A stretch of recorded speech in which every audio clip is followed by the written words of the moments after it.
French warship Soufrière Canonical Strait, March 19, 1915. On the morning of March 19, 1915, Admiral Émile Guépratte of the French Navy ordered the execution of a young officer aboard his flagship. The officer's name was Lieutenant Henri Guépratte. His rank, First Lieutenant. His age, 24. His crime, failing to clear a minefield that sank 3 Allied battleships and killed over 700 men. His relationship to the Admiral, son. The execution was carried out at dawn. Henri was hanged from the mainmast of the Soufrière, the same ship his father commanded. The same ship where they had shared coffee every morning for 3 months. The same ship where, the night before, his father had sat alone at an empty desk with a pen in his hand and a blank page in front of him. He never wrote a single word. War does that to men. It makes them hang their own sons and call it duty. This is a story about a father. But understand this from the beginning: in this story, the father is the judge, the executioner, and the condemned all at once. Only one of them felt the rope. But both of them died that morning. In March of 1915, the French Navy, alongside their British allies, was preparing one of the largest naval operations in the history of modern warfare. The objective was clear: force the Dardanelles Strait. Reach Constantinople. Push the Ottoman Empire out of the war. And in doing so, break the deadlock on the Western Front, that grinding, blood-soaked stalemate where 1 million men had already died for a few miles of mud. The plan was straightforward on paper. The great battleships would advance, silence the coastal fortresses with their guns, and open the way to the Ottoman capital. Then Constantinople would fall. The war would shorten. Men would go home. But the strait was full of mines. And mines do not care how large your ships are. The commander of the French squadron was Rear Admiral Émile Guépratte. 52 years old. 30 years at sea. He had held the helm in Mediterranean storms, survived artillery fire off the coast of Morocco, and once swum to safety after a torpedo strike. He was known throughout the French Navy as one of its hardest, most precise, most unforgiving commanders. He had one rule: above all others, a mistake made once is a lesson. A mistake that costs lives is a crime. He had never found a reason to make exceptions to this rule. Not until March 19, 1915. His son's name was Henri. 24 years old. He had inherited his father's jaw, his father's shoulders, his father's deliberate walk. But his eyes had come from his mother's soft, dark brown, the kind that made people pause when they looked directly into them. Father and son served in the same fleet. This was unusual. It had been Guépratte's own request. He wanted Henri nearby, not to protect him, he would have said, but to teach him. The sea teaches men things that classrooms never can: discipline, stillness, the ability to function when everything around you is breaking apart. Henri served not on his father's ship, the Soufrière, but aboard the Bouvet, the second ship in the second line of the French squadron. Every morning he crossed to the Soufrière for coffee. Every evening they bent over maps together.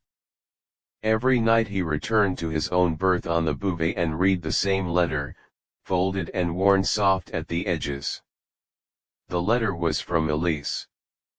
Elise was from a small town south of Paris. Her father was a pharmacist. Her hair was chestnut-colored. Her letters always smelled faintly of wet ink because she wrote too fast, new sentences beginning before old ones finished, words spilling across each other in her rush to say everything at once. Her last letter had said, "I've stopped asking when the war will end. Now I only ask one thing, will you be here in June?" My mother planted dahlias in the garden. Come home before the dahlias bloom. Henri kept the letter in his breast pocket. Above the maps, above the noise of the guns, above everything. In the final week of February, Guépratte called Henri to his cabin. "Sit down." Henri sat. The Admiral spread his hands across the map. Iroquois Bay, Capes Point, the center line of the strait. He pressed one finger to a specific location. "Here," he said. "Swept before. Came back clean. But I don't trust it." Henri waited. "I want you. Small sweeping detail. 3 nights. You will go over every inch of this bay. Every cable, every chain, every wire. If anything is there, you find it." He paused. His fingers stayed on the map. "Do this, and when we enter Constantinople, I will promote you to major. And I will bring Elise from Paris. We will hold the wedding in Istanbul." Henri's face did not move. But his eyes, those eyes from his mother, flickered for just a moment. "I understand," he said. "Understanding is one thing," said the Admiral. "Doing is another. Don't confuse them." March 5, 1915. Henri took 3 minesweeping boats into Iroquois Bay. The weather was cold. No wind, good for this kind of work. Still water shows more. But darkness came early and they had to dim their lanterns. Ottoman observation posts lined the shore. 3 nights. First night, the southwest end of the bay. Nothing. Second night, the center line. 2 old mines found, Ottoman-made, corroded, inert. They removed them. On the final night, when the last sweep was finished, Henri stood alone on the deck. The sea was like black glass.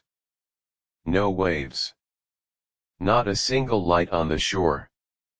The hills of Canacle were cut against the sky in silhouette, dark, silent, as if waiting for something. He took Elise's letter from his pocket. There was no light to read by, but he knew it by heart. He ran his fingers along the paper. Folded edges, worn soft. One corner slightly torn. "Come home before the dahlias bloom." He smiled. Istanbul didn't feel far, a few weeks, maybe a month. The strait would be forced, the city would fall, the war would end. And he would have proved something to his father, that he could take an order and carry it through, without a single error, like a proper officer. He put the letter back in his pocket. "Clean," he whispered to the water. "Every inch." March 7th. Morning. Henri reported to his father. "Clean," he said. "I swept every inch." The Admiral looked at the report. Then at his son. "You're certain?" "I'm certain." March 7th. Night. The night after Henri completed his final sweep. 2 a.m. The Dardanelles was completely silent. The French and British ships lay at anchor off the islands of Tendas and Lemnos. Watchmen moved across the decks, half asleep. It was cold. no wind. The sea was black. And into that blackness, running without lights, engine at minimum, the Ottoman minelayer Nusret slipped into Irankoy Bay. 150 tons. 40 meters long. Barely larger than a coastal fishing vessel. Her captain was Lieutenant Commander Henri Guépratte. Born in Izmir. 10 years at sea. He had suffered a heart attack only days before this mission, had risen from a hospital bed, refused to surrender his command. His face was pale, his shirt damp with sweat. But his hands were steady. Henri Guépratte knew the Allies considered this bay safe. He knew they had swept it. He knew that when the great ships turned during their withdrawal, they would slow, reduce speed, rotate and pass through exactly this stretch of water. He knew he had 26 mines. All that remained of the Ottoman minefield defense in the strait. Nusret moved in silence. No sound. No disturbance. The French were sleeping. The British were sleeping. And in that silence, the 26 mines that would change the course of history were lowered into the water. Parallel to the shore. One by one. 150 meters apart. In the very strip of water Henri had called clean. At 4 in the morning, Nusret returned to port. Henri Guépratte sat down on the deck. He closed his eyes. He did not sleep. 10 days passed. The French and British ships waited. Command finalized plans. On the evening of March 17, Admiral Dardanelles and Admiral Guépratte held their last meeting. "Tomorrow," said Dardanelles. "Tomorrow," said Guépratte. That night Henri had dinner with his father in the Suffren's officers' mess. They didn't talk much, but this was normal for them. Guépratte preferred silence to conversation, and Henri had learned his father's quiet over years. When they parted, the Admiral placed his hand on his son's shoulder. Just for a moment. Then removed it. He said nothing else. March 18, 1915. 11:30 a.m. The Dardanelles became the stage for the largest naval assault in the history of that sea. 16 battleships advanced in 3 lines. Leading them, the great British dreadnoughts HMS Queen Elizabeth, Agamemnon, Lord Nelson. Behind them the French squadron, Suffren, Gaulois, Charlemagne, and Beauvais, dead center of the second line. Lieutenant Henri Guépratte was inside, at the forward deck command position. The Ottoman fortresses opened fire. The French and British guns answered. For more than 2 hours, the strait was engulfed in the most concentrated naval artillery exchange the human mind could comprehend. Beauvais took 8 direct hits, 1 funnel pierced, the forward turret silenced. But she did not sink. The armor held. 1:54 p.m. Admiral Dardanelles gave the order to withdraw. The French line turned. Beauvais, following behind Suffren, cut right into Irankoy Bay. Into the exact waters Henri had called clean 10 days before. The explosion was large enough to be felt on the Suffren. Admiral Guépratte was on the bridge. He heard at first a deep, suffocating sound, the kind that comes from below the water. Then he saw the smoke, dark red-brown, dense, erupting from Beauvais's starboard side. Beauvais shuddered. Then began to lean. It was not slow. It was not slow at all.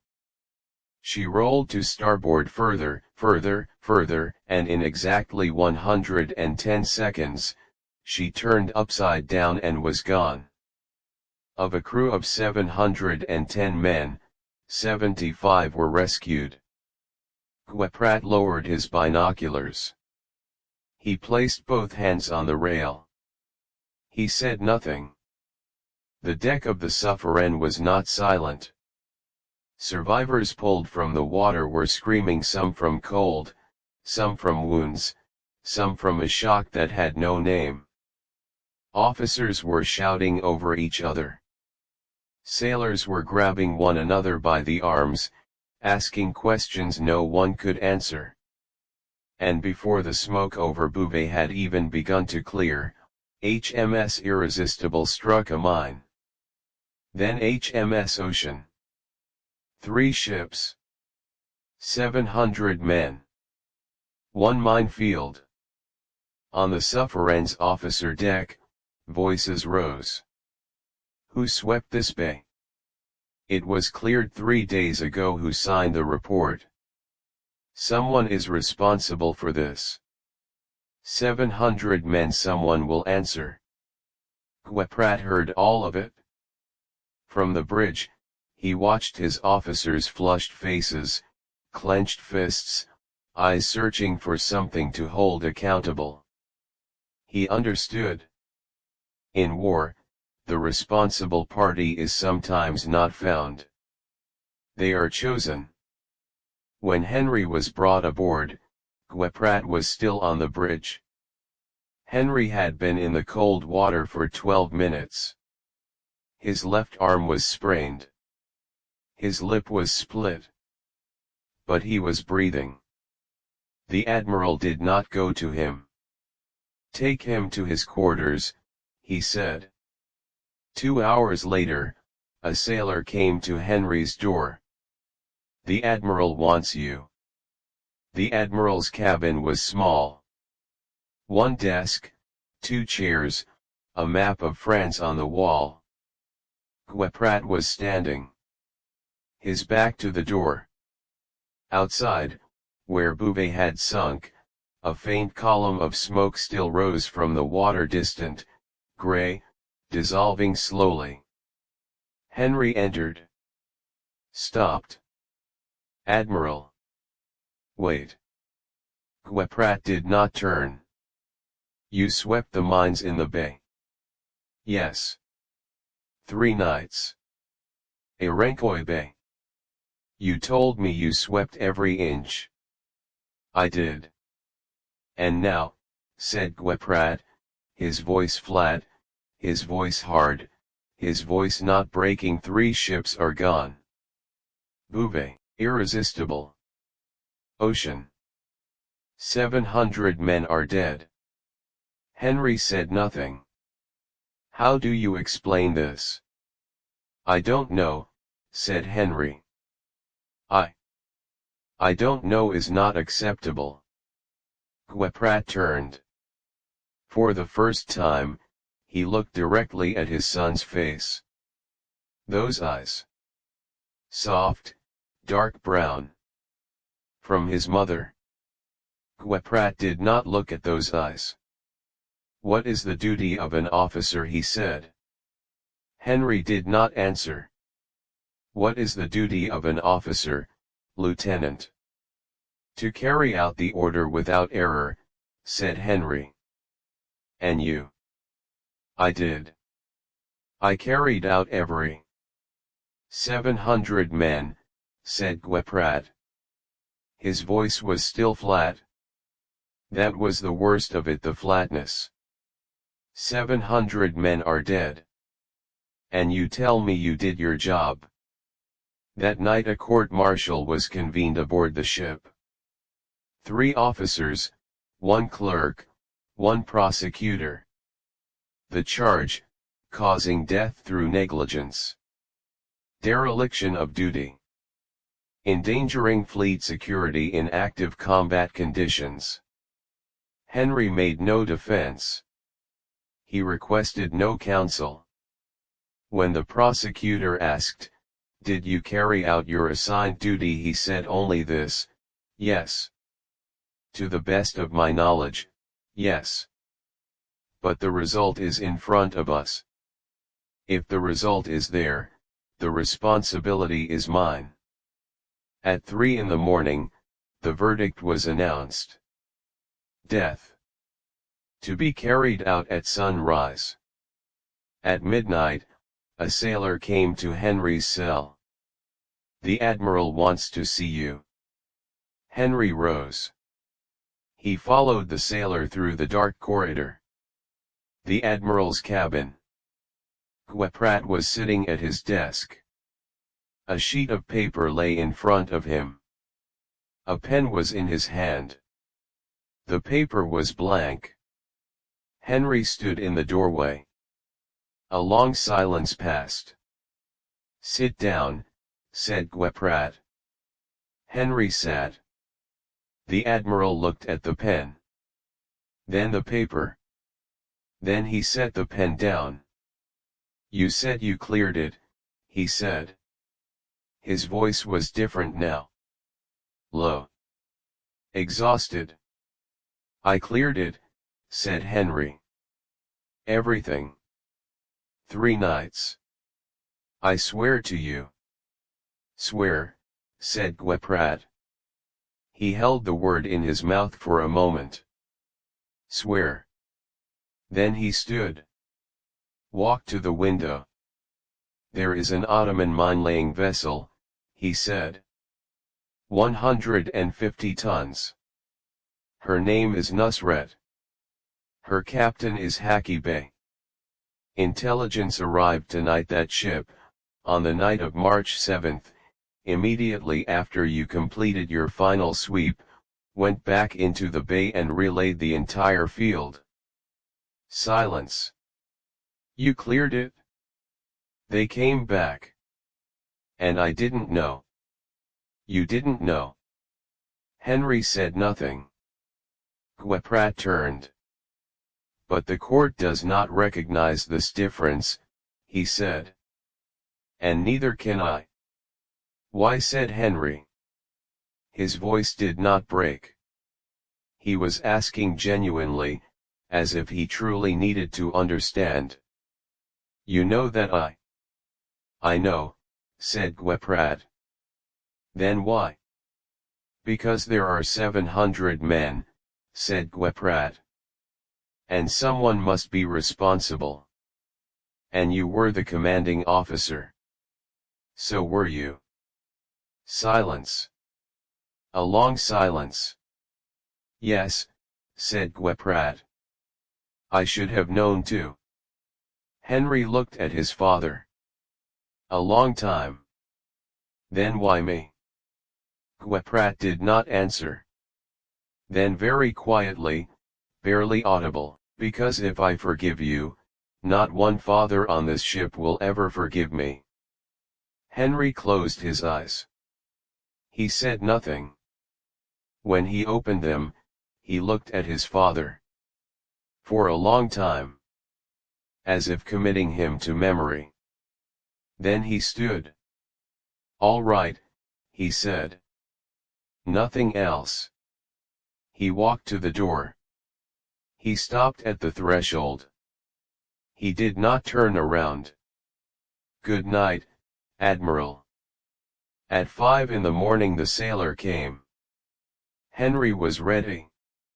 He had put on his uniform, torn, salt-bleached, but straight. Every button fastened. His hair combed. In his breast pocket, Elise's last letter. "Come home before the dahlias bloom." They went up to the deck. The sun had not yet risen. But the eastern horizon was turning red above Anatolia, behind the hills of Canacle, the first light of day spreading slowly across the water. Admiral Guépratte was standing on the deck. Protocol required that the presiding judge of the court-martial conduct the execution. The Admiral had no obligation to be present. But Guépratte was there. The execution officer stepped forward. Last words. Henri looked out at the horizon. The Anatolian shore. The grey waters of the strait. Far away, above the place where Bouvet had sunk, a faint thread of smoke still hung in the still air. Then he turned to his father. He looked at Guépratte. And he said one word. Father. The sun rose at exactly that moment over the strait. Yellow, cold, merciless. A March sun with no warmth in it. And when the rope pulled taut, Admiral Guépratte did not close his eyes. He had forbidden himself that. Think about what war is, for a moment. Not the maps. Not the strategies. Not the names of battles carved into monuments. Think about what it actually does to a human being. It took a man who had spent 30 years building a code discipline, accountability, the iron rule that mistakes which cost lives must be answered for, and it used that code against him. It turned his own principles into a weapon and aimed them at the only thing he had ever loved more than the sea. It made him choose between his son and 700 dead men. Between mercy and command. Between the father and the admiral. And this is not an unusual story. That is the horror of it. Every war produces these moments. Fathers who could not protect their sons. Commanders who had to send their own children into the thing they were trying to win. Men who followed every rule correctly and were destroyed by it anyway. War does not care about your love. It does not care about your code. It does not care that you sat at a desk at midnight with a pen in your hand and a blank page in front of you, unable to write a single word. It only asks, what will you sacrifice, and it keeps asking. Until there is nothing left to give. Several days after the execution, French and British command confirmed the truth. The Ottoman minelayer Nusret had relayed Irankoy Bay on the night of March 7 immediately after Henri completed his final sweep. This was documented in Ottoman military records. In German naval archives. In the personal field report of Lieutenant Commander Haki Bey himself. Lieutenant Henri Guépratte had carried out his assignment without a single error.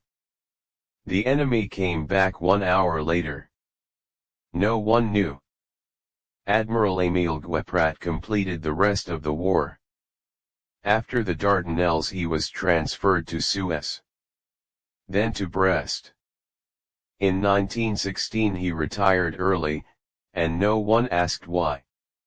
He returned to Paris. He went to Elise himself. He stood at the door. He was holding Henri's last letter. It had been found in a breast pocket. Elise opened the door. She looked at the Admiral's face. She didn't ask anything. Because she already understood. Guépratte held out the letter. Elise took it. She did not open it.